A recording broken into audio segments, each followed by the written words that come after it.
Hey, are you ready for a layout update? I haven't done a layout update in, oh gosh, probably like a few months. We have a lot of stuff that's going on in this layout right now, so stay tuned because here's the Penn-Reading Industrial Division layout update for November 2023.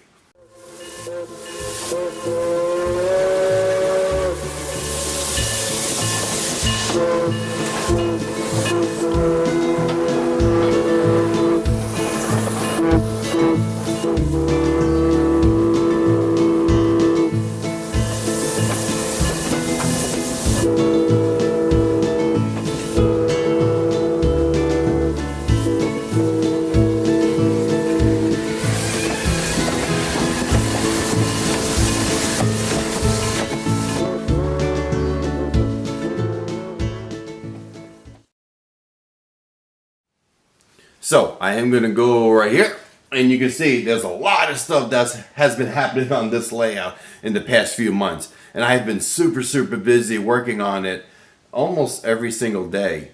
And of course, I took a break here and there. But anyway, we're going to go through and give a tour of the layout. But first, just to give a little bit of the specs. The layout takes place in the 40s and 50s. I modeled the Pennsylvania Railroad and the Reading Railroad. They sort of interchange together in this one fictional town.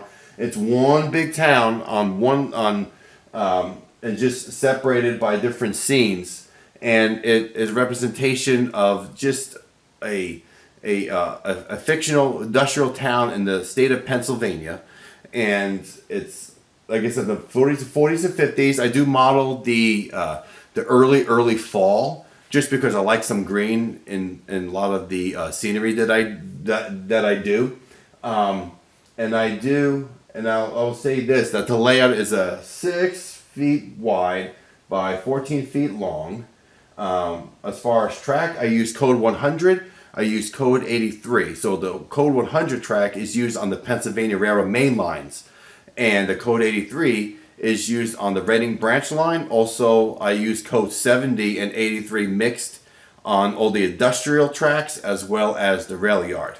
So let's continue. This is the town of Emma. This is all one town, like I said. So we're going to start, I don't know where to start. We might just start right over here, so let's do that now.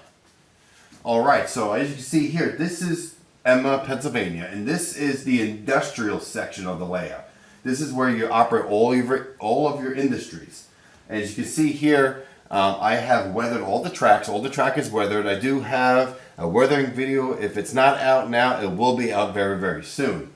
And so I will just go through it quickly. That I used brown Rust-Oleum spray paint. Of course, it's flat. And then I went back with a pan pastel black powder, right?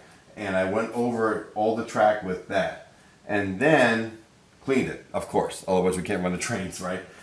So either way, right here is going to be the Allegheny secondary connection. This is what this is right here in the very foreground. And this connects to a staging cassette that I have built for the previous layout. And that is going to represent trains coming off of Darius's old layout onto this new layout that still features mainly his collection and the stuff that he has used on previous layouts, including a lot of the materials and buildings that you see here. And then it connects onto the Pennsylvania Railroad main line, and the Reading is right over here. So you have a beautiful junction here, and I'm going to show you this junction in a closer view. Okay, so here is Emma Junction, and so you have the Allegheny secondary that comes onto the main lines. You have crossovers here from main line 1 to 2, and then you can also do there's a crossover here that goes from the main line number 2 to the branch line. And then you have a lead track and lead switches that go into the industries. And so what I'm going to do is give you a quick tour of all these industries that you can operate. Now, what I have done so far is I was able to have all of the track powered up. It's all powered now, finally. The only thing I have is I have to install these Caboose Industry switch stands. That way we can actually throw the switch back and forth. So right now, because these micro engineering switches are they've been used. They don't spring back the other way. They're fairly loose, so I need to actually use these hand throws and install them so we can actually do some operating sessions with all of these industries. But all of it is powered, all of it works, and it works great, thank goodness. But that's what we got going on here. All the track, like I said, is weathered here as well. And so let's go with the first industry, which is Emma Cement. Okay, so here we have Emma Cement. This is one of the buildings that Darius built for his Allegheny Secondary.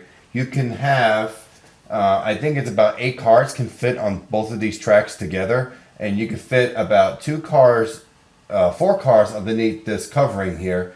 So while the cars are being dumped, you can store cars behind here.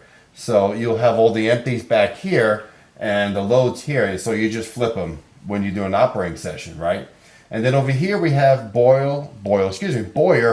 We have Boyer Oil, which is right here. Now Boyer Oil is an actual company that's off the Wilkes-Barre branch on the Pennsylvania main line, the Wilkes-Barre branch line, which is just south of Wilkes-Barre, actually. So it's a real oil company. I don't think it ever was rail served, but it's going to be rail served on this layout. As we have a fly flying around. Anyway, so some buildings here just represent Boyer Oil. I'm not sure exactly what I'm going to have here. I am going to have a road that comes across all the main lines, and it's going to come over here, so that way the cars and the trucks could come back, could come in and out of the facility over here. So let's move over to the next industries. Okay, the next industry we have is Hummel and Sons Furniture. Now, I don't know why I have it for furniture, but the title Hummel and Sons is from my friend Michelle Hummel. She passed away from cancer last year. And when I was a touring drummer, I met her on the road, and she loved trains. She loved anything transportation. And so every time I was performing in Pennsylvania, we would go out to all the different train watching and museum locations around Pennsylvania, from Scranton to Strasburg to Altoona to Gallitzin, to Cassandra, to just anywhere you could think of, we went to. And we went to a lot of museums and all those, and everything just railroading. Even Harrisburg, we went to Enola Yard, Altoona Yard, obviously. So this building is dedicated to her. She always collected old furniture, so I think that's why I named it the Furniture Warehouse. And this you can have up to 4 boxcars. Actually, 4 boxcars do fit under here, sort of. But you can have, there are 4 doors under here, so all 4 boxcars can fit under here. So this is a fun little industry that you can switch out as well. So let's continue downward to the next few industries. All right, so we have a few industries over here, and first I'm going to talk about Emma Freight House. The Emma Freight House is comprised of 1, 2, 3, 4, 5, 6, 7, 9. Okay, yes, 4 companies within this building. So you got every 3 sections is a company. So 1, 2, 3, 4. Don't have all the names just yet, but they're going to be after family members who either passed away or dedicated to some friends. Or maybe I'll find a company that actually the Pennsylvania Railroad actually worked. I don't know. Anyway, but you're going to have about 5 to, I think, 6 40-foot boxcars can fit here. So there's a lot of, when you operate this layout, you need to put them in a proper sequence, or at least for the proper business where those boxcars are being loaded or unloaded, right? In the foreground here, where these cars are, these wagons, this is a storage track for overflow for the industries. Now we have a track right here, and this track here is for the I want to say the Valley Automotive Works. Now that's a name I came up with, Valley, I guess because it sounds like it's in the valley. I don't know. It's Pennsylvania, Appalachia, you get it. And so we're gonna have automobile boxcars. Now I love automobile boxcars. They're some of my favorite boxcars from the 40s and 50s. And so this big building back here is going to be part of the Valley Automotive Works, but we're going to pretend that the building and the industry goes beyond what you see here, and the box cars go behind this freight house, hidden as if it's going into the industry. And so pretty much you're just pulling out the cars and sending cars in. So and it goes down to a slope. So all of this track down here is all on the foam itself, and you can see I have a little grate here, and it's actually pretty fun. You let the car just fly down, but it's not too bad. And so I have another track here where you can switch out. So this acts as a switching lead, also overflow, as well as the industry for the automotive works, and then this back track here. This continues back here, so you can switch out. You can fit about 4 box cars in a locomotive. So when you're doing some switching, at least you have a little bit of a lead to work out your switching, right? In the foreground here, I think you can see it on camera. Yeah, okay, cool. I'm right there, making sure I can see. This building my father built. Now, this is a building that is in Congers, New York, off the River Line on CSX. And he modeled this based off the old warehouse that used to be on the curve in Congers, New York, and on the Conrail days.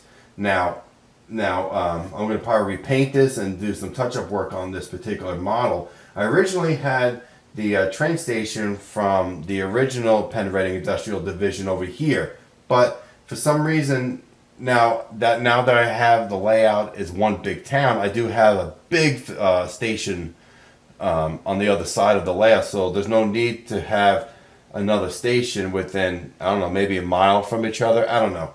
Maybe. I'm still debating on what if I'm going to have this here or have the station here, because technically I can have passenger train come in and drop off all the workers that work these facilities in the industries, right? So I can do that too and put this somewhere else. Anyway, that's to be decided. Let me know what you guys think in the comments. I really would greatly appreciate your opinions for sure.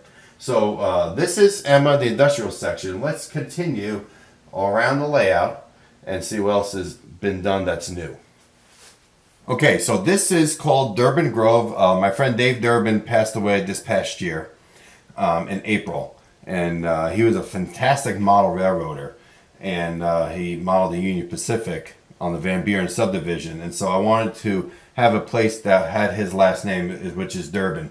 And so Durban Grove is going to be here. We have cut out the portion here of the foam. That's going to be the little arch trestle that the Pennsylvania Railroad and the Reading Railroad actually had the same kind of architecture, almost like Greco-Roman. But it's going to be a stone arch bridge, kind of like what you see on the over the Susquehanna River, the Rockville Bridge. And then we're going to have the river go underneath the trestle.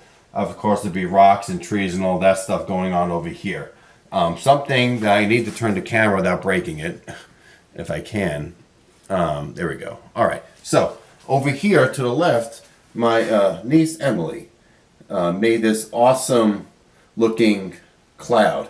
And so what it is, it actually gives light to the rest of the layout on the side. And so all we did is use LEDs. And there's a video on my channel, I think on Touch of the Brush as well as the Penn-Reading, and it lights up. Now the next trick is that I'm going to buy some LEDs that have a thunder effect, and actually it looks really cool if you look on the other side of the layout, and looks like the clouds are just above the tree line of these mountains. So if it's really effective for scenery as well. And then we have this backdrop from Darius's layout, and this is just as effective, because if you look beyond the tunnel scene, you'll see all of this, and you'll see the mountain range on this this forest backdrop. So it looks really cool. So let's check out the city of Emma itself.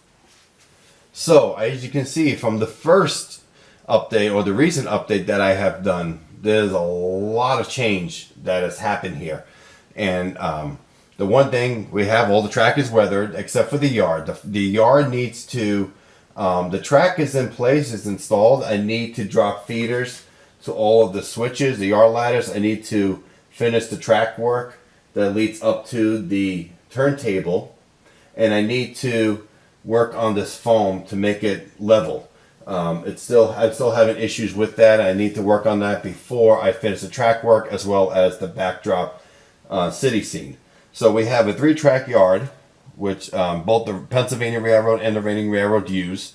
And you can fit about 20 cars, which is give or take between 20 to 30 car trains is what I can run on this layout. As you can see here, I do have a modern train in the foreground, and I do have a 40s, 50s train in the behind here. Just to show you, I can run both, and it's fun to run both. Trust me, especially when I have folks over. We're gonna have a caboose track back here. We're gonna have a lead that goes right up to here, and this lead brings out the locomotives from the roundhouse after they get serviced. And they go to the yard, pick up their train, build the train, and they're off onto the main line. Right? That's the goal for here. Now the backdrops, I have worked on different buildings, and this was my very first flat kit that I ever put together just a few months ago. And this was a lot of fun. It's all weather ready to go except for a little bit of building details. There's this back building here. This is a kit bash of one building. So instead of making it 3-dimensional, I'm making a building flat. So the trick is I originally was going to model after Pitcairn, Pennsylvania. And the layout of the land is that you have the yard down below and the trees and the forest. And well, you have you have houses in the front and then there's trees behind it. And I like that. After going to Frank Ellis's NMRA clinic in Dallas during that convention, I was just floored at what you can do with buildings, and now I wanted to do a city. So the rest of Emma represents a little bit of Pittsburgh, Reading, as well as Philadelphia and Harrisburg. So you have a little bit of everything of what a Pennsylvania big city or small city will look like. And so the trick is to have a lot of storefronts. It's more, again, it's industrial layout. So we're not going to have many residential except for this Parkview terrace tenements. These will be backdrop flats, backdrop buildings and building flats on the backdrops here, They'll be back there. And then all these different buildings will be in the foreground, and you'll have a road in the front. And what's great is these pieces of foam, I could pick them up, they're modules, and so I'm going to build a module, like a module, so I could take them off the layout, work on the buildings and the scenery, and place it right back on the layout. So that's why you have 2 separate pieces of foam. And so it gives a little bit of a height difference. It shows a little bit of depth, a little bit of forced perspective in a way, where you have the foreground buildings, which are more 3D. You have the flat buildings behind it. And the cool thing is that I'm working on is that there is going to be a track that will go from the bottom here. It will incline all the way up down this way. And I don't know if you can see the rest of the layout. We're going to get over there in a second. But that's the plan, is to have a track that goes behind these buildings like you have in Philadelphia, or even like New York, because if you look at Penn Station in New York, the trains come out of the tunnel and they go up an incline, and they go pretty much street level, and they head north up to Montreal from New York Penn Station to come out of the tunnels underneath the river. So that's kind of what I'm going for here. And so we have a road, and this is all called Vine Street. So Vine Street, there's going to be an overpass over here, and I'm going to show you that section now. Okay, so here's going to be, so this section was going to be a Vine Street, and this is Vine Street overpass. It's going to go across the tracks here, kind of blocking the rest of here. And as you can see, from the view, I know it's kind of light. The light is reflecting off the camera, so it looks like it's overexposed. But I'll have some photos of what I'm going for. So yeah, we're gonna have building backdrops back here. I don't think I'm gonna use these. I have a lot of actual 3D building flats that I'm gonna put back here, and there'll be trees behind it. So it looks like it's going past the mountain and into the distance. This will be a road overpass that will go and hide back here somewhere. And so that's what this scene is going to be. So it's going to look nice as the train's coming out of the tunnel, as if it's coming out of underneath the buildings, kind of like you see in New York and maybe Philadelphia. Okay, now over here is the engine facility. We're going to have the D. Chagnon locomotive facility. That's for Darius Chagnon. So it's dedicated to him. And it's a 3-stall roundhouse. I may have a track on each side that are outside, so it looks like you can see some work being done outside of the roundhouse. We're gonna have a track come up here This is, I think it's going to be a maintenance of way track, maybe diesel locomotive facility as well. I'm not sure just yet. I may do both. Over here, this stuff is just temporarily here. I do have a coal tower is going to go here. We're going to have some water, some water towers and stuff like that. Anything that's locomotive facility based, that's what's going to go here. And so the track that's going to come behind the building is going to come up here and come across this bridge. I do have a bridge that I'm currently building. It's going to go across the main line. It's kind of like you see in Pittsburgh. There's a spot where the Union Railroad goes over the Conroe main line, which I think it's Norfolk Southern or CSX. I'm not sure. But that's kind of what I was going for with that effect. And then over here, I have this awesome, I don't know if it could be seen in the video. Yeah, I can see it. We're going to talk about this in a second, but I'm building a diorama as we speak. If you follow my YouTube channels, both YouTube channels, I am doing awesome. I find it a lot of fun, a fun series on building these dioramas, so that way we can show you what I'm going to be doing in the process of building the scenery on this side of the layout. Okay, so most of the videos that you see with the diorama series, I'm behind this thing like a jack in the box. But we're going to have a coal trestle here that goes across. Now, the coal trestles were used on the main lines a lot. So where you have the Pennsylvania will bring up coal loads, and it will dump into the coal trestle, into these bays, and they'll be dumped into the steam tenders.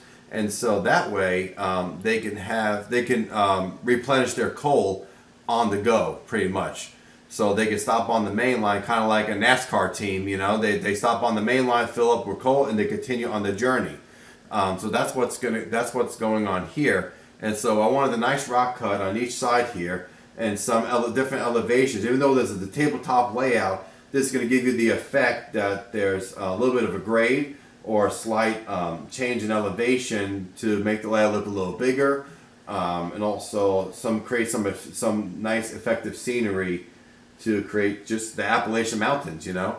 The goal is I have this beautiful kit, and this is by RS Laser Kits. I met this wonderful couple at the NMRA show, and this is going to be a old abandoned a passenger car. And it's going to go right here. I'm going to have a little hobo camp.